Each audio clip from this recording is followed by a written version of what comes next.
ನಮಸ್ತೆ, ನಮ್ಮ ಕುಟುಂಬ ಕನ್ನಡ ಬ್ಲಾಗ್ಸ್ಗೆ ತಮ್ಮೆಲ್ಲರಿಗೂ ಸ್ವಾಗತ. ನಾನು ನಿಮ್ಮ ಪ್ರೀತಿಯ ಕನ್ನಡ ದೇವಾಗ್ಯ. ಏನಪ್ಪ ಇದು ಮತ್ತೆ ಅದೇ ವಿಡಿಯೋ ಅಪ್ಲೋಡ್ ಮಾಡಿದ್ರೆ ಅಂದ್ಕೊಂಡ್ರಾ?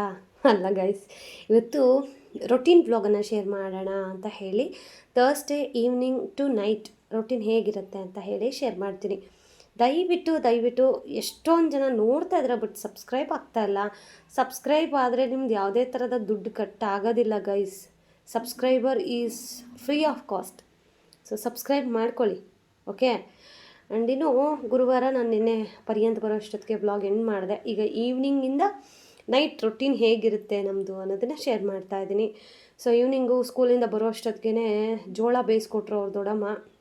ಅದಕ್ಕೆ ನಾನು ಸ್ವಲ್ಪ ಉಪ್ಪು ಖಾರ ಎಲ್ಲ ಹಾಕಿ, ಆವಾಗಿನ ಕಾಲದಲ್ಲೆಲ್ಲ ನಾವು ಈ ಜೋಳ ಏನಿರುತ್ತಲ್ಲ ಇದನ್ನು ಹಾಗೆ ಕಚ್ಕೊಂಡು ತಿಂತಾಯಿದ್ವಿ. ಅದರಲ್ಲಿ ಒಂಥರ ರಸ ಬರ್ತಾಯಿತ್ತು. ಸೊ ಅದೊಂಥರ ಟೇಸ್ಟ್ ಹೇಳೋಕ್ಕಾಗಲ್ಲ, ಅಷ್ಟು ಸಕ್ಕದಾಗಿರೋದು. ಬಟ್ ಇವಾಗಿರೋ ಮಕ್ಕಳಿಗೆ ಅದು ಕಚ್ಚಿದ್ರೆ ಬಾಯೆಲ್ಲ ಗಲೀಜಾಗುತ್ತೆ, ಅಂದರೆ ಮೂತಿಯೆಲ್ಲ ಗಲೀಜಾಗುತ್ತೆ. ಆಮೇಲೆ ಅದೆಲ್ಲ ಕಚ್ಚೋಕ್ಕಾಗಲ್ಲ, ಹಲ್ಲು ನೋವುತ್ತೆ. ಹೀಗೆ ನನ್ನ ಮಗನಿಗೂ ಅದೇ ಥರನೇ. ಇವಾಗ ಅವರೆಲ್ಲ 20 ಕಿಡ್ಸ್ ಅಲ್ವಾ, ಸ್ವಲ್ಪ ಅಪ್ಡೇಟೆಡ್. ಆ್ಯಂಡ್ ಇನ್ನೂ ಟೀ ಮಾಡೋಣ ಅಂತ ಹೇಳಿ ಟೀಗೆ ಇಟ್ಟಿದ್ದೀನಿ. ಆ್ಯಂಡ್ ಬೆಳಗ್ಗೆ ಅವನಿಗೆ ಸ್ನ್ಯಾಕ್ಸ್ಗಾಗಿ ಕಳಿಸಿದ್ನಲ್ಲ ಮ್ಯಾಂಗೋ, ಸೊ ಅದನ್ನು ಸೈಡ್ಗೆ ಇಡ್ತಾ ಇದ್ದೀನಿ. ಬಿಕಾಸ್ ಅಲ್ಲೇ ಇಟ್ಟಿರ್ತೀನಿ. ಬಿಕಾಸ್ ಈಗ ಈ ಹುಳಗಳು ಬರುತ್ತಲ್ಲ ಗೈಸ್, ಅದೇನದು ಬೆಲ್ಲದ ಇರುವೆಗಳು, ಆ ಮಾವಿನ ಹಣ್ಣಿಗೂ ಬೆಲ್ಲದಿರುವೆ ಬೀಳ್ತಾವೆ. ಅಂದರೆ ಲೆಕ್ಕ ಹಾಕ್ಕೊಳ್ಳಿ ಹೆಂಗೆ ಅಂತ. ಆಮೇಲೆ ನನ್ನ ಮಗನಿಗೆ ನೀಟಾಗಿ ಅದು ಕಾರ್ನ್ ಎಲ್ಲ ಬಿಡಿಸ್ಕೊಟ್ಟೆ, ಸ್ವಲ್ಪ ಉಪ್ಪು ಖಾರ ಹಾಕಿ ಸ್ಪೂನಲ್ಲಿ ಹಾಕ್ಕೊಟ್ಟೆ. ಅವನು ತಿಂತಾ ಕುತ್ಕೊಂಡ. ಅದಾದಮೇಲೆ ಇವತ್ತು ಕನ್ನಡ ಎಕ್ಸಾಮ್ ಇದೆ, ಸೊ ಕನ್ನಡ ಪ್ರಾಕ್ಟೀಸ್ ಮಾಡಿಸ್ಬೇಕು. ಸೊ ಬಂದ ತಕ್ಷಣ ನೀವೇನಕ್ಕ ಪಾಪ ಟ್ಯೂಷನ್ ಸ್ಟಾರ್ಟ್ ಮಾಡ್ತೀರಾ ಅಂತ ಅಂದರೆ ಖಂಡಿತ ಇಲ್ಲ. ಬಂದ ತಕ್ಷಣವೇ ಅವನು ಫ್ರೆಶ್ ಅಪ್ ಆಗ್ತಾನೆ. ಅದಾದಮೇಲೆ ಸ್ನ್ಯಾಕ್ಸ್ ಏನಾದರೂ ಇದೆ ತಿಂತಾನೆ.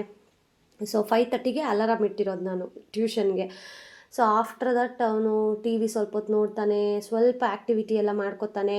ಅದಾದಮೇಲೆ 5:15ಗೆ ಅಲಾರಾಮ್ ಹೊಡೆದಾದ್ಮೇಲೆ ಅವನು ನೋಟ್ಸ್ ತೊಗೊಂಡು ಓದ್ಕೊಳ್ಳೋಕೆ ಶುರು ಮಾಡ್ತಾನೆ. ನಿಜವಾಗ್ಲೂ ನಂಗೆ ಎಷ್ಟು ಟೆನ್ಷನ್ಸ್ ಆಗ್ತಾಯಿದೆ ಈ ಯೂನಿಟ್ ಟೆಸ್ಟ್ಗಳೆಲ್ಲ ಸ್ಟಾರ್ಟ್ ಆದಾಗಿಂದ ಅಂತಂದರೆ ನೀವು ನಂಬೋದಿಲ್ಲ. ಕನ್ನಡ ಆಗಲಿ ಸೈನ್ಸ್ ಆಗಲಿ ಆಲ್ಮೋಸ್ಟ್ ಈಗೆಲ್ಲ ಮುಗಿತಾ ಬಂತು. ಮ್ಯಾಥ್ಸ್ ಆಯಿತು, ಇಂಗ್ಲೀಷ್ ಆಯಿತು, ಸೈನ್ಸ್ ಆಯಿತು, ಕನ್ನಡ ಇವತ್ತಿದೆ. ಆ್ಯಂಡ್ ಇದೆಷ್ಟು ಸಬ್ಜೆಕ್ಟ್ ಆಯಿತು. ಇನ್ನು next computer, GK, art and craft, so ಅವೆಲ್ಲ ಇದೆ, MS ಇವೆಲ್ಲ. ಸೊ ನನಗೆ ಟೆನ್ಷನ್ ಯಾಕೆ ಅಂತ ನೀವು ಕೇಳಬಹುದು ಗೈಸ್. ಸ್ಕೂಲಲ್ಲಿ ಪಾಪ ಹೇಳ್ಕೊಡ್ತಾರೆ, ಅವ್ರು ಹೇಳ್ಕೊಡೋದ್ರಿಂದನೇ ಅವ್ರಿಗೆ ನೆನಪಿರುತ್ತೆ, ಓಕೆ. ಬಟ್ ನನ್ನ ಮಗನಿಗೆ ಎಕ್ಸ್ಪೆಷಲಿ ನಾನು ಒಂದು 20 ಸಾರಿ ಅವನಿಗೆ ಟ್ರೈನಿಂಗ್ ಕೊಡಬೇಕು ಗೈಸ್. ಈಗ ಎಕ್ಸಾಂಪಲ್ಗೆ ಹೇಳ್ತೀನಿ, ಈ ಬರೆಯೋದು ಯಾವಾಗ ನಾವು ಸ್ಟಾರ್ಟ್ ಮಾಡಿಸಿದ್ವಲ್ಲ ಕನ್ನಡ ABCD ಅವಾಗ ಎಲ್ಲ ಫಸ್ಟ್ ಸತಿಗೆ ಅವನಿಗೆ ಬರ್ತಾ ಇರಲಿಲ್ಲ. ಸೊ ಫರ್ದರ್ ನಾನು ಒಂದು 4-5 ಟೈಮ್ಸು ಬರೆಸಿ ನಾನು ಬರೆದು ಅವ್ನಿಗೆ ಹೇಳಿಸಿ 6th-7th ಟೈಮ್ಗೆ ಸ್ವಲ್ಪ ಹೇಳಕ್ಕೆ ಬರ್ತಾಯಿತ್ತು. ಸೊ ನಾನು ಹೇಳೋದು ಸ್ಲೋ ಲರ್ನಿಂಗ್ ಮಕ್ಕಳು, ಫಾಸ್ಟ್ ಲರ್ನಿಂಗ್ ಮಕ್ಕಳು ಇರ್ತಾರೆ. ಸೊ ಯಾಕೆ ಟೆನ್ಷನ್ನು ಅಂತಂದರೆ ನನ್ನ ಮಗ ಸ್ವಲ್ಪ ಈ ತುಂಟಾಟ ಜಾಸ್ತಿ. ಅಂದರೆ ಓದ್ತಾನೆ, ಬಟ್ ತುಂಟಾಟ ಜಾಸ್ತಿ. ಆಟ ಆಡಬೇಕು, ಬೇಗ ಫಿನಿಷ್ ಮಾಡಿಬಿಟ್ರೆ ಬೇರೆ ಕೆಲಸ ಮಾಡ್ಬೋದು. ಕೆಲಸ ಮೀನ್ಸ್ ಆಟ ಆಡ್ಬೋದು, ಕ್ರಾಫ್ಟ್ ಮಾಡ್ಬೋದು, TV ನೋಡ್ಬೋದು, ಮಮ್ಮಿ ಜೊತೆ ಆಟ ಆಡ್ಬೋದು, ಡ್ಯಾಡಿ ಬರೋಷ್ಟೊತ್ತಿಗೆ ಡ್ಯಾಡಿ ಜೊತೆ ಆಟ ಆಡ್ಬೋದು. ಈ ಥರ ಅವನಿಗೆ ಸ್ವಲ್ಪ ಆ ಥರ ಮೈಂಡ್ಸೆಟ್ ನನ್ನ ಮಗಂದು. ಸೊ ಬೇಗ ಬರೆದ್ಬಿಡೋದು. ಬರಿಬೇಕಾದ್ರೆ ಮಿಸ್ಟೇಕ್ಸ್ ಕಾಮನ್ನು. ನೀವು ಯಾವಾಗ ಫಾಸ್ಟಾಗಿ ಬರೀತೀರೋ ಆಗ ಕಂಪಲ್ಸರಿ ಮಿಸ್ಟೇಕ್ಸ್ ಅನ್ನೋದಾಗತ್ತೆ. ಸೊ ನಾನು ಅದಕ್ಕೆ ಹೇಳೋದು ಅವನಿಗೆ ನಿಧಾನವೇ ಪ್ರಧಾನ ಅಂತ. ಆವಾಗ ನಾನು ಪಕ್ಕದಲ್ಲಿ ಕೂತಿದ್ರೆ ನಿಧಾನಕ್ಕೆ ಆ ಲೆಟರ್ಸ್ನ ಓದ್ಕೊಂಡು ಬರೀತಾನೆ. ನಾನು ಸ್ವಲ್ಪ ಕಣ್ಮರೆ ಆದರೆ ಸಾಕು ಚಕ ಬರೆದ್ಬಿಡ್ತಾನೆ. ಅಂದರೆ ಗೊತ್ತು ಅವನಿಗೆ ಆನ್ಸರು. ಬಟ್ ನಾನು ಏನನ್ನೋದು ಸ್ಲೋ ಆಗಿ ಲರ್ನ್ ಮಾಡಿದ್ರೆ ಅದು ತಲೆಯಲ್ಲಿ ಕೂರುತ್ತೆ. ಸೊ ಫಾಸ್ಟಾಗಿ ಲರ್ನ್ ಮಾಡೋದು, ಫಾಸ್ಟಾಗಿ ಬರೆದುಬಿಟ್ರೆ ಅದು ಕೂರೋದಿಲ್ಲ ತಕ್ಷಣಕ್ಕೆ, ಓಕೆ. ಆ್ಯಂಡ್ ನೆಕ್ಸ್ಟ್ ಫರ್ದರ್ಗೆ ಕಷ್ಟ ಆಗುತ್ತೆ. ಸೊ ಅದಕ್ಕೆ ನಾನು ಅವನಿಗೆ ಹೇಳೋದು, ಬೇಡ ಕಂದ ನಿಧಾನವಾಗಿ ಓದ್ಕೊ ಅಂತ. ಸೊ ಅದಕ್ಕೆ ನಾನು ಏನು ಮಾಡ್ತೀನಿ ಅಂದರೆ ಬಿಫೋರ್ 5:30 ಅಷ್ಟೊತ್ತಿಗೆ ಡಿನ್ನರ್ಗೆ ಏನು ಬೇಸಿಕ್ ರೆಡಿ ಮಾಡ್ಕೋಬೇಕು ಅದು ಮಾಡ್ಕೊಬಿಡ್ತೀನಿ. ಸೊ ಇವತ್ತು ಡಿನ್ನರ್ಗೆ ಚಪಾತಿ ಮಾಡ್ತಾಯಿದ್ದೀನಿ. ಸೊ ಬೀಟ್ರೂಟ್ ಪಲ್ಯ ಎಲ್ಲ ಮಾಡಬೇಕಾದ್ರೆ ಲೇಟ್ ಆಗುತ್ತಲ್ವ, ಅದಕ್ಕೇ ಒಂದು 4 o'clock 4:30 ಹಾಗೆ ಬೀಟ್ರೂಟ್ನ ಬೇಯಿಸಿ ಇಟ್ಬಿಟ್ಟು ಒಗ್ಗರಣೆ ಹಾಕಿಬಿಟ್ರೆ, ಚಪಾತಿ ಹಿಟ್ಟು ಕಲಸಿಟ್ಬಿಟ್ರೆ ಅದಾದಮೇಲೆ ಅವನ್ನ ಓದಿಸ್ಕೊಂಡು ಇನ್ನು ರಾತ್ರಿ ಲಟ್ಟಿಸ್ಕೊಂಡು ಊಟ ಮಾಡ್ಕೊಳ್ಳೋಕ್ಕಾಗತ್ತೆ ಅಂತ ಹೇಳಿ. ನೀವು ಅನ್ಕೋಬೋದು ಏನಕ್ಕೆ ಅಷ್ಟು ಲೇಟಾ ಅಂತ. ಅಫ್ಕೋರ್ಸ್ ಗೈಸ್ ನಾ ಹೇಳ್ತೀನಲ್ವಾ ಪರಿ ಅಂತ ಒಂದು ಸಾರಿ ಅಲ್ಲ, ಒಂದು 2-3 ಸಾರಿ ಅವ್ನಿಗೆ ಹೇಳ್ತಾ ಇರಬೇಕು. ಆ್ಯಂಡ್ ಪಾಪ ಆ ವಯಸ್ಸಂತದಲ್ವ ಗೈಸ್, ಈ ವಯಸ್ಸಿಗೆ ಪಾಪ ಅವರಿಗೆ ಎಷ್ಟೋ ಸಬ್ಜೆಕ್ಟು. ಇವಾಗ ನನ್ನ ಮಗನಿಗೆ 14 ಸಬ್ಜೆಕ್ಟ್ಸು. ಲಿಟ್ರಲಿ ಕೇಳಿದ್ರೆ ನನಗೆ ಒಂಥರ ಶಾಕ್ ಆಗುತ್ತೆ. ಬಟ್ ಅಷ್ಟೂ ಸಬ್ಜೆಕ್ಟ್ ಅವ್ರು ಓದಬೇಕು ಅಂತಂದರೆ we have to give some time ಅಲ್ವಾ. ಸೊ ನಾನು ಟೆನ್ಷನ್ ತೊಗೋತೀನಿ ಜಾಸ್ತಿ ಅವನಿಗಿಂತ. ಸೊ ಹಾಗಾಗಿನೇ ಹೇಳಿದ್ದು ನನಗೆ ಜಾಸ್ತಿ ಟೆನ್ಷನ್ನು ಅಂತ. ಈ ಎಕ್ಸಾಮ್ಸು ಟೆಸ್ಟ್ಗಳೆಲ್ಲ ಬಂತು ಅಂದರೆ ನನ್ನ ಕೈಕಾಲೆಲ್ಲ ನಡ್ಕೊ ಬಂದ್ಬಿಡುತ್ತೆ. ಬಿಕಾಸ್ ನನಗೆ ನನ್ನ ಮಗ ಟಾಪರಲ್ಲಿ ಇರಬೇಕು ಅಂತ ಆಸೆ ಇರುತ್ತೆ ಅಲ್ವಾ. ಆಮೇಲೆ ಸ್ಕೂಲಿಂದ ಕಂಪ್ಲೇಂಟ್ಸ್ ಬರಬಾರ್ದು, ಎಕ್ಸ್ಪೆಷಲಿ ನನಗೆ. ಅದೆಲ್ಲ ರೂಲ್ಸ್ ನಾನು ನನ್ನ ಮಗನಿಗೆ ಹೇಳಿರೋದು. ರೂಲ್ಸ್ ಮೀನ್ಸ್ ಆ ಥರ ರೂಲ್ಸ್ ಮಾಡಿದಾಗ ಮಕ್ಕಳು ಸ್ವಲ್ಪ ಕಂಟ್ರೋಲ್ಗೆ ಸಿಗ್ತಾರೆ ಅಂತ. ಬಿಕಾಸ್ ಈ ಒಂದು ಏಜ್ ಇವಾಗ 10 ವರ್ಷದ ಒಳಗಡೆ ನಾವು ಸ್ವಲ್ಪ ಈ ಥರ ರೂಲ್ಸ್ ಆ್ಯಂಡ್ ರೆಗ್ಯುಲೇಷನ್ಸ್ ಮಾಡಬಹುದು. ಎಷ್ಟು ಮಟ್ಟಿಗೆ ಬೇಕಾದಷ್ಟು ಮಾತ್ರನೇ. ಜಾಸ್ತಿ ಸ್ಟ್ರಿಕ್ಟ್ ಮಾಡಿದ್ರೂ ಮಕ್ಕಳು ಕೈ ತಪ್ಪು ಹೋಗ್ಬಿಡ್ತಾರೆ. ಸ್ವಲ್ಪ ಮಟ್ಟಿಗೆ ಸ್ಟ್ರಿಕ್ಟ್ ಇರಬೇಕು. ಸೊ ಆಫ್ಟರ್ 10 ಇಯರ್ಸ್ ಆದಮೇಲೆ ಸ್ವಲ್ಪ ಫ್ರೆಂಡ್ಲಿ ಆಗಿರಬೇಕಾಗತ್ತೆ. ಸೊ ಆವಾಗ ಇಷ್ಟು ಸ್ಟ್ರಿಕ್ಟ್ ಮಾಡಿದ್ರೆ ಅವನು ಕಲಿಯಲ್ಲ. ಸ್ವಲ್ಪ ಫ್ರೆಂಡ್ಲಿಯಾಗಿ ಕೂತು ಒಂದು ಪಕ್ಕ ಆವಾಗ ಒಂಥರ ಸಿಚುವೇಶನ್ಸ್ ಶುರುವಾಗುತ್ತೆ. ಸೊ ತಾಯಿ ನಾನು ಮೊದಲೆಲ್ಲ ಮದುವೆಗೆ ಮುಂಚೆ ನಮ್ಮಪ್ಪನ ನಮ್ಮ ಅಣ್ಣನ ಇವಾಗೆಲ್ಲ ಕೇಳಬೇಕಾದ್ರೆ ಎಲ್ಲಾದರೂ ಟ್ರಿಪ್ ಹೋಗ್ತೀನಿ. ಅಯ್ಯೋ ಇವಾಗ ಬೇಡ, ಮದುವೆ ಆದಮೇಲೆ ನಿನ್ನ ಗಂಡನ ಜೊತೆ ಆರಾಮಾಗಿ ಸುತ್ತಾಡು ಅಂತ. ಸರಿ ಆಯಿತು ಬಿಡು ಹೇಳಿದ್ರಲ್ಲ ಅಂತ ಮದುವೆ ಆದ್ವಿ. ಮದುವೆ ಆದಮೇಲೆ ಗಂಡನ ಜೊತೆ ರೀ ಎಲ್ಲಾದರೂ ಟ್ರಿಪ್ ಕರ್ಕೊಂಡು ಹೋಗ್ರಿ ಅಂದರೆ ಅಯ್ಯೋ ಇವಾಗ ಏನು ಹೋಗೋದು, ಹೆಂಗೋ ಮಗು ಹುಟ್ಟುತ್ತಲ್ವಾ, ಪ್ರೆಗ್ನೆಂಟ್ ಅಲ್ವಾ ನೀನು, ಮಗು ಎಲ್ಲ ಆದಮೇಲೆ ಒಟ್ಟಿಗೆ ಸುತ್ತಾಡೋಕ್ಕೆ ಹೋಗೋಣ ಅಂತ. ಸರಿ ಆಯ್ತಪ್ಪ, ಅದಕ್ಕೂ ಒಪ್ಕೊಂಡೆ. ಅದಾದಮೇಲೆ ಪರ್ಯಂತ ಆಯಿತು ಒಂದು 3-4 ವರ್ಷ. ರೀ ಇವಾಗಲಾದರೂ ಎಲ್ಲಾದರೂ ಟ್ರಿಪ್ ಹೋಗೋಣ ಕಣ್ರಿ. ಅಯ್ಯೋ ಪರಿನ ಇವಾಗ ಸ್ಕೂಲ್ಗೆ ಹಾಕ್ಬೇಕಲ್ವಾ, ಸ್ಕೂಲ್ ಸ್ಟಾರ್ಟ್ ಆಗುತ್ತೆ, ಸ್ಕೂಲ್ ಟೈಮಲ್ಲಿ ನಾವು ಹೆಂಗೆ ಹೋಗೋಕ್ಕಾಗತ್ತೆ ಅಂತ. ಅದು ಆಯಿತು. ಸ್ಕೂಲ್ ಸ್ಟಾರ್ಟ್ ಆಯಿತು, ಸ್ಕೂಲ್ಗೆ ಹೋಗೋಕ್ಕೆ ಶುರು ಮಾಡ್ದೆ. ಅದಾದಮೇಲೆ ಬೇಸಿಗೆ ರಜಾ ಬಂತು. ರೀ ಈಗಲಾದರೂ ಟ್ರಿಪ್ ಹೋಗೋಣ. ಬೇಡ, ಈಗ ಅವನು ಗ್ರೇಡ್ 3 ಆಗಿದ್ದಾನೆ, ಗ್ರೇಡ್ 1 ಆಗಿದ್ದಾನೆ. ಈಗ ನೆಕ್ಸ್ಟ್ ಗ್ರೇಡ್ 2ಗೆ ಸ್ಟಾರ್ಟ್ ಆಗುತ್ತೆ, ಸ್ವಲ್ಪ ಪ್ರಿಪ್ರೇಷನ್ ಮಾಡ್ಕೋಬೇಕಲ್ಲ. ಅಂದರೆ ತಾಯಿಗೆ ಯಾವಾಗ ಮತ್ತೆ ಸುತ್ತಾಡೋದು. ಆಮೇಲೆ ಮಗ ಇನ್ನು ದೊಡ್ಡವನಾದ್ಮೇಲೆ ಮಗನ್ನ ಕೇಳಿದ್ರೆ ಹೋಗೋಣ ಅಂತ ಅಂದರೆ ಅಮ್ಮ ನಿಂಗೆ ವಯಸ್ಸಾಗುತ್ತಲ್ಲ ಆವಾಗ ಕರ್ಕೊಂಡು ಹೋಗ್ತೀನಿ ಬಿಡಮ್ಮ, ಹೆಂಗೋ ಸುತ್ತಾಡೋ ಟೈಮಲ್ಲಿ ಅಂದ್ಬಿಡ್ತಾನೋ ಏನೋ. ನಮ್ಮ ಯಜಮಾನ್ರು ಹಾಗೆ ಅಂತಾರೇನೋ. ಇವಾಗಲೇ ಫ್ಯೂಚರ್ ನೆನೆಸ್ಕೊಂಡ್ರೆ ಭಯ ಆಗುತ್ತೆ. ಸೊ ಹಿಂಗೆ ಹೆಣ್ಮಕ್ಳು ನಿಜವಾಗ್ಲೂ ಹೇಳ್ತೀನಿ, ತಂದೆ ಮನೇಲಿ ಎಷ್ಟು ಸುತ್ತಾಡ್ತಾರೋ ಅಷ್ಟೇ.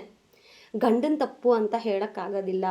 ಗಂಡನ ಮನೆಗೆ ಬಂದಾಗ ಜವಾಬ್ದಾರಿಗಳು, ಕೆಲಸಗಳು, ಕರ್ತವ್ಯಗಳು ಜಾಸ್ತಿ ಆಗುತ್ತೆ. ಆವಾಗ ನಮಗೆ ನಾವೇ ಟೈಮ್ ಕೊಡ್ಕೊಳಕ್ಕಾಗೋದಿಲ್ಲ. ಸೊ ಇನ್ನು ಬೇರೆ ನೋಡಿ ಫ್ರೆಂಡ್ಸ್, 2 ಕೋಳಿಗಳು ಕಾಂಪೌಂಡ್ ಮೇಲೆ ಹತ್ತಿ ಅದರ ಆಟ ನೋಡಿ. ಇವಾಗ ಹೆಂಗೆ ಇಳಿತಾವ ಅವು ನೋಡಿ, ನೋಡೋಣ ಲೆಟ್ಸಿ. ಏನೋ ಕಷ್ಟ ಸುಖ ಮಾತಾಡ್ತಾ ಇರಬೇಕು. ಮಚ್ಚ ಏನು ಮಚ್ಚ ಹೆಂಗಿದೆ ಸಂಸಾರ. ಯಾಕಂದರೆ 2 ಮುಂಜಾನೆ, ಸೊ 2 ಗಂಡು ಮಕ್ಕಳು ಯೂಶ್ವಲಿ ಈ ಥರ ಎಲ್ಲಾದರೂ ನೀವು ನೋಡಿದ್ದೀರಾ? ಖಂಡಿತ ಇಲ್ಲ. ಇಲ್ಲಿ ನೋಡಿ ಕಷ್ಟ ಸುಖ ಮಾತಾಡ್ಕೊಂಡು ಹೆಂಗಿದ್ದಾವೆ ಅಂತ. ನಿನ್ನ ಬಗ್ಗೆನೇ ಹೇಳ್ತಾ ಇದ್ದೀನಿ ನೋಡಿ ಗೈಸ್. ಗಂಡು ಮಕ್ಕಳು ಕಾಂಪೌಂಡ್ ಆಡ್ತಾರೆ ಅಂತ ಕೇಳಿದ್ದೆ, ಈಗ ಕಣ್ಣಾರೆ ನೋಡ್ತಾ ಇದ್ದೀನಿ. ಕಾಂಪೌಂಡ್ ಹತ್ತು ನಿಂತಿದ್ದಾಗ ಇಲ್ಲಿ ನೋಡಿ ಕೆಳಗಡೆ ಇವು ವೆಯ್ಟ್ ಮಾಡ್ತಾ ಇದ್ದಾವೆ ಅವ್ರ ಯಜಮಾನ್ರಿಗೋಸ್ಕರ. ಅಲ್ಲಲೇ ಅವ್ರ ವೈಫ್ಸ್ ಅದು. ಎರಡೂನು ಆ 2 ಅವ್ನು ನೋಡಿ ಕಿತ್ತಾಡ್ತಾರೆ ಗಾಯ್ಸ್. ಅಲ್ಲಿ ನೋಡಿ ಹುಂಜ ಅಂತಾರೆ, ಗಂಡು ರೋಸ್ಟರ್.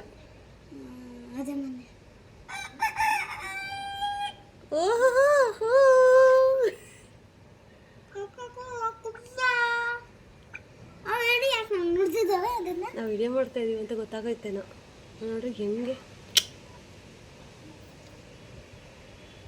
ನೋಡಿ ನಾನು ವಿಡಿಯೋ ಮಾಡ್ತಾ ಇದ್ದಿದ್ದು ಗೊತ್ತಾಗಿ ಒಂದು ಕೆಳಗಡೆ ಇಳಿದು ಬಿಡ್ತು.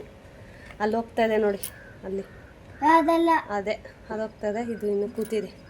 ಅದಲ್ಲವೋ ಅದು ಹೋಯ್ತು ಹಿಂಗೆ, ಅದು ಮುಂದಕ್ಕೆ ಹೋಯ್ತಿದಲ್ಲ, ಮುಂದಕ್ಕೆ ಹೋಯ್ತಿದ್ದ ರೋಸ್ಟರು.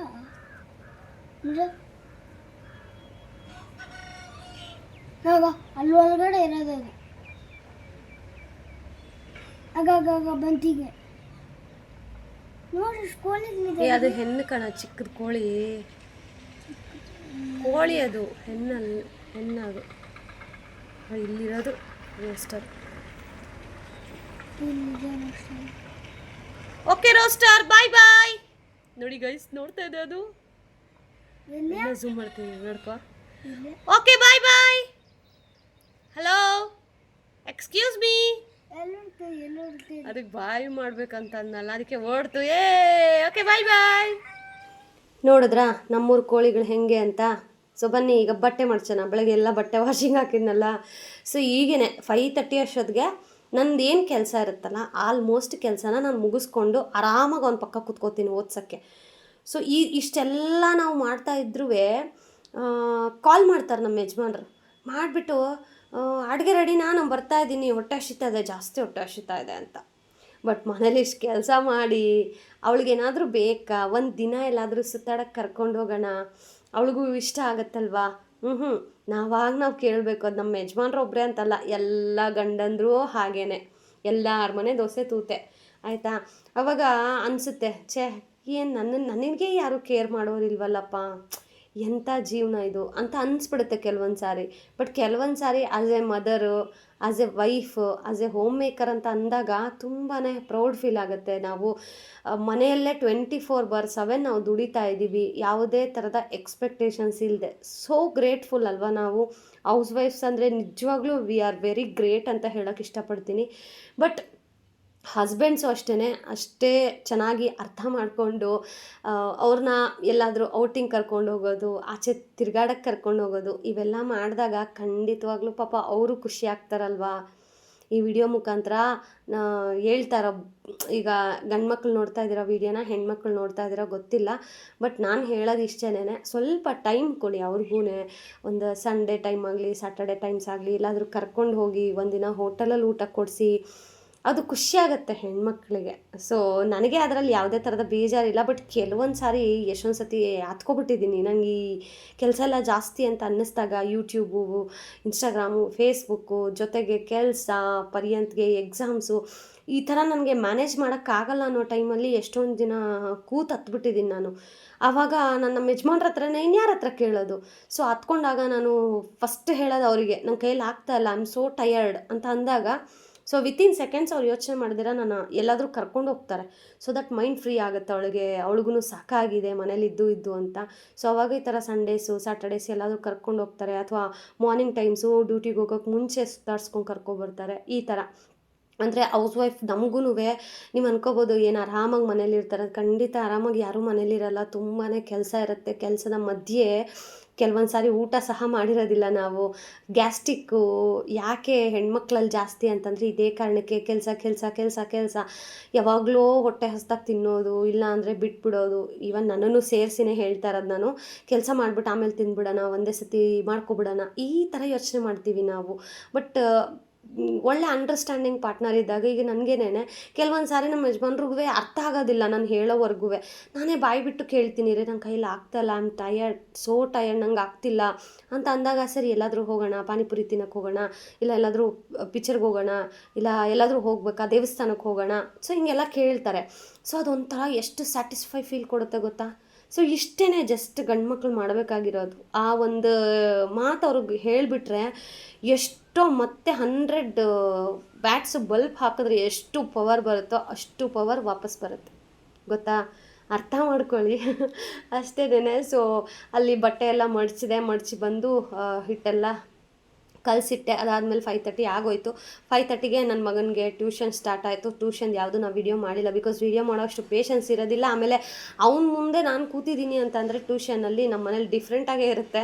ಸ್ವಲ್ಪ ನಾನು ಗದ್ರದ್ದು ಜಾಸ್ತಿ, ಬೈಯೋದು ಜಾಸ್ತಿ, ಹೊಡಿತೀನಿ ಓದಲಿಲ್ಲ ಅಂತಂದರೆ ಮಾತ್ರನೇ. ಬಟ್ ಅದು ಯಾವುದು ನನ್ನ ಮಗನಿಗೆ ಹರ್ಟ್ ಆಗೋದಿಲ್ಲ. So he was enjoying that. ಅಮ್ಮ ನೀನು ಹೇಳೋದು ನನ್ನ ಒಳ್ಳೇದಕ್ಕೆ ಅಲ್ವಾ, ಪರವಾಗಿಲ್ಲ ಮಮ್ಮಿ ನಾನು ಓದ್ತೀನಿ ಅಂತ ಹೇಳಿ ಅವನು ಎಷ್ಟು ಒಂದು ಪಾಸಿಟಿವ್ ಆಗಿ ತೊಗೋತಾನೆ ಅಂತಂದರೆ, ನಮ್ಮನ್ನು ಕಂಡ್ರೆ ಯಾರಿಗಾಗುತ್ತೋ ಇಲ್ವೋ, ನಾವು ಹೆತ್ತಿರೋ ಮಕ್ಕಳು ನಮ್ಮನ್ನು ಯಾವುದೇ ಕಾರಣಕ್ಕೂ ಬಿಟ್ಕೊಡೋದಿಲ್ಲ ಗೈಸ್. ನಿಜವಾಗ್ಲೂ ಹೇಳ್ತೀನಿ. ಅವರಿಂದನೇ ನಾವು ಇವತ್ತೇನಾದರೂ ಒಂದಷ್ಟು ಖುಷಿಯಾಗಿದ್ದೀವಿ ಅಂತಂದರೆ ಅದು ಮಕ್ಳಿಗೋಸ್ಕರನೇ ಅಲ್ವಾ. ಹಾಗೇ ಅವನು ತುಂಬ ಅರ್ಥ ಮಾಡ್ಕೊಂಡಿದ್ದಾನೆ. ಆ್ಯಂಡ್ ಇನ್ನೂ ಅಲ್ಲಿ ಟ್ಯೂಷನ್ ಎಲ್ಲ ಮುಗಿಸ್ಬಂದು ಈಗ ಆಲ್ಮೋಸ್ಟ್ 8:15 ಆಗಿದೆ. ಸೊ ಬಿಕಾಸ್ ಇವತ್ತು ನಾಳೆ ಕನ್ನಡ ಬೇರೆ ಇತ್ತಲ್ವಾ, ಸೊ ಸ್ವಲ್ಪ ಜಾಸ್ತಿ ಇತ್ತು. ಬಿಕಾಸ್ ಅವರು ಇಂಗ್ಲೀಷ್ ಮೀಡಿಯಮ್ ಅಲ್ವಾ, ಕನ್ನಡ ಸ್ವಲ್ಪ ಕಷ್ಟ ಆಗ್ತಾಯಿದೆ ಅವನಿಗೆ. ಸೊ ನಾನು ನೋಡಿದರೆ 125 ಮಾರ್ಕ್ಸ್ಗೆ 118 ಮಾರ್ಕ್ಸು. ಸೊ ನನ್ನ ಮಗ ಕನ್ನಡ ಓದೋದು ನೋಡಿಬಿಟ್ರೆ ನನಗೆ ಭಯ ಆಗುತ್ತೆ. ಸೊ ಸ್ವಲ್ಪ ಕ್ಲಾಸ್ ಜಾಸ್ತಿ ತೊಗೋತೀನಿ ಕನ್ನಡಗೆ, ಹಾಗಾಗಿ ಸ್ವಲ್ಪ 8:15 ಆಗೋಯಿತು. ಸೊ ಇವಾಗ ಅವನಿಗೆ ರಿವಿಷನ್ ಕೊಟ್ಬಿಟ್ಟು, ಅಂದರೆ ಒಂದು ಜಸ್ಟ್ ನೋಡ್ಕೊಕಂದ, ನಾನು ಅಷ್ಟೊತ್ತಿಗೆ ಅಡುಗೆ ಮಾಡ್ತೀನಿ ಅಂತ ಹೇಳಿ ಬಂದೆ. ಸೊ ಇಷ್ಟೊತ್ತಾದರೂ ನಮ್ಮ ಯಜಮಾನ್ರು ಬಂದಿಲ್ಲ. ಸೊ ಚಪಾತಿ ಎಲ್ಲ ಲಟ್ಟಿಸಿ ಚಪಾತಿ ಎಲ್ಲ ಸುಟ್ಟಾದ ಮೇಲೆ ಸಾಹೇಬ್ರು ಬಂದ ತಕ್ಷಣ ಕೇಳಿದ ಒಂದೇ ಮಾತು, ಏನೋ ಎಕ್ಸಾಮ್ಗೆಲ್ಲ ಪ್ರಿಪೇರ್ ಆಗಿಬಿಟ್ಟ ಅಂತ. ನನಗಾಗ okay okay cool cool cool ಅಂತ. ಆಮೇಲೆ ಸರಿ ಅಂತ ಹೇಳಿ ಚಪಾತಿ ಎಲ್ಲ ಸುಟ್ಟು ಅದಾದಮೇಲೆ ಎಲ್ಲರೂ ಒಟ್ಟಿಗೆ ಊಟ ಮಾಡಿ, ಇನ್ನು ರಾತ್ರಿ ಎಲ್ಲ ಅದೇ ಹೇಳ್ತಾ ಇದ್ದೆ ಅವನಿಗೆ. ಈ ಟೆಸ್ಟು ಎಕ್ಸಾಮ್ಸ್ ಎಲ್ಲ ಇರುತ್ತಲ್ಲ, ಅವತ್ತಿಂದು ಈವ್ನಿಂಗ್ ಆಗಲಿ ನೈಟ್ ಆಗಲಿ ಮಾರ್ನಿಂಗ್ ಆಗಲಿ ಅವಾಗ ಹೇಳೋದೇ ನಾನೊಂದು, ಕಂದ ಚೆನ್ನಾಗಿ ಓದಬೇಕು, ನೀನು ಚೆನ್ನಾಗಿ ಓದಿದ್ರೆ ಲೈಫಲ್ಲಿ ಸೆಟ್ಲ್ ಆಗ್ತೀಯಾ, ಇಲ್ಲ ಅಂತಂದರೆ ಸೆಟಲ್ ಆಗೋದು ತುಂಬ ಕಷ್ಟ ಇದೆ ಕಂದ. ಈಗೆಲ್ಲ AI ಬರ್ತಾ ಇದೆ, ನೀನು ಎಷ್ಟೇ ಓದಿದ್ರೂ ಸಾಕಾಗೋದಿಲ್ಲ ಕಂದ, you have to learn more and more ಅಂತ. ಅದಕ್ಕೆ ಅವನು yes mummy, I can understand mummy, I am really sorry mummy ಅಂತ ಹೇಳಿ ಅವತ್ತಿನ ದಿನ ಏನೇ ಒಂದು ಕನ್ಸೆಷನ್ಸ್ ಇದ್ರೂ ರಾತ್ರಿ ಮಲ್ಗೋಕ್ಕೆ ಮುಂಚೆ ಅದು ಮಾಡಿಬಿಟ್ಟೆ ನಾವು ಮಲ್ಗೋದು. ಅವಾಗ ಅವನಿಗೂ ಮೈಂಡ್ ಫ್ರೀ ಆಗುತ್ತೆ, ನೈಟಲ್ಲಿ ಯಾವುದೇ ಥರದ ಯೋಚನೆ ಇರೋದಿಲ್ಲ, ನೆಮ್ಮದಿ ನಿದ್ದೆ ಬರುತ್ತೆ. ಈವನ್ ನಾವು ಸ್ವಲ್ಪ ಕೋಪದಲ್ಲಿರ್ತೀವಿ, ಹೊಡೆದಿರ್ತೀವಿ, ಬೈದಿರ್ತೀವಿ, ಓದಿರೋದಿಲ್ಲ ಅಂತ. ಸೊ ಅದೆಲ್ಲ ಒಂದು ಸ್ಯಾಕ್ರಿಫೈಸ್ ಥರ, ಸಾರಿ ಕಂದ ನನಗೇನು ಬೇಕು ಅಂತ ಹೊಡೆದ್ನ ಅಂತ ಹೇಳಿ ಒಂಥರ ಸಮಾಧಾನ ಮಾಡಿ ಅದಾದಮೇಲೆ ಮಲ್ಕೊಂಡ್ರೆ ಇಬ್ರಿಗೂ ನಿದ್ದೆ ಬರುತ್ತೆ. ಇಲ್ಲ ಅಂತಂದರೆ ನಿದ್ದೆ ಬರಲ್ಲ ನಿಜವಾಗ್ಲೂ. ಆ್ಯಂಡ್ ಆ ಥರ ಏನು ಮಾಡೋದು, ಹೌಸ್ ವೈಫ್ ಲೈಫ್ಸ್ ಅನ್ನೋದೇ ಒಂಥರ ಟಾಸ್ಕ್ ಇದ್ದಾಗೆ. ಈಗ ಬಿಗ್ ಬಾಸಲ್ಲೆಲ್ಲ ಹೇಗೆ ಟಾಸ್ಕ್ ಎಲ್ಲ ಮಾಡ್ತಾರಲ್ವ, ಸೊ ನಾವೂ ಲೈಫಲ್ಲಿ ಟಾಸ್ಕೇ ಗುರು ಮಾಡೋದು. ಸೊ ನಮಗೆ ಆ ಒಂದು ಪ್ಲ್ಯಾಟ್ಫಾರ್ಮ್ ಬಿಗ್ ಬಾಸ್ ಸಾಕಾಗೋದಿಲ್ಲ, ಇಡೀ ಜೀವನ ನಾವು ಮಾಡ್ತಾನೇ ಇರ್ತೀವಿ. ಏನಂತೀರಾ ಕಮೆಂಟ್ ಮಾಡಿ.